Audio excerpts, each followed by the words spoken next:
Azərbaycan Avropa Siyasi Birliyinin Ermənistandakı sammitində iştirak etməyəcək.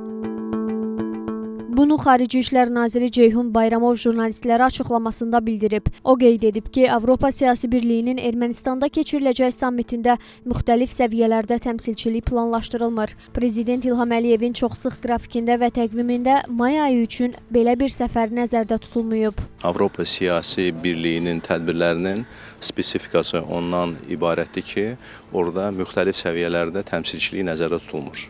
Həmin tədbirlərdə təmsilçilik yalnız dövlət başçısı səviyyəsində olur. Yəni həmin o format belə təsis edilib.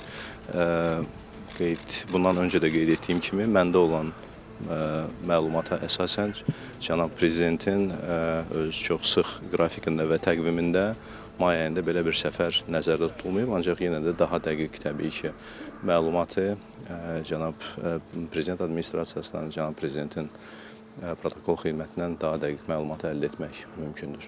Ceyhun Bayramov əlavə edib ki, Azərbaycan sülh istiqamətində ciddi addımlar atır və mühüm nəticələr əldə olunub. Onun sözlərinə görə Prezident İlham Əliyevin rəhbərliyi ilə Azərbaycan torpaqlarını azad edib və sülh prosesində təşəbbüslərlə çıxış edən tərəf olub.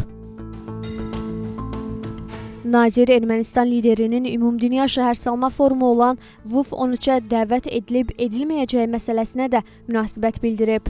Tədbirin özünün formatı var və həmin format kontekstində hansı ölkələrin nəzərdə dəvət edilməsi nəzərdə tutulursa, bu ona uyğun həyata keçiriləcək.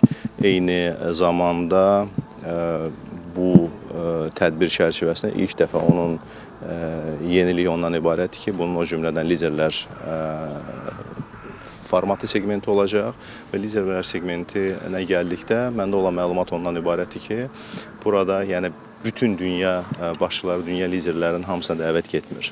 Yəni bu istiqamətdə Azərbaycanla əməkdaşlığı olan, bu istiqamətdə hansı öz ölkələrində layihələr həyata keçirilən, dəstəyə ehtiyacı olan bir çox ölkələr dəvət olunur.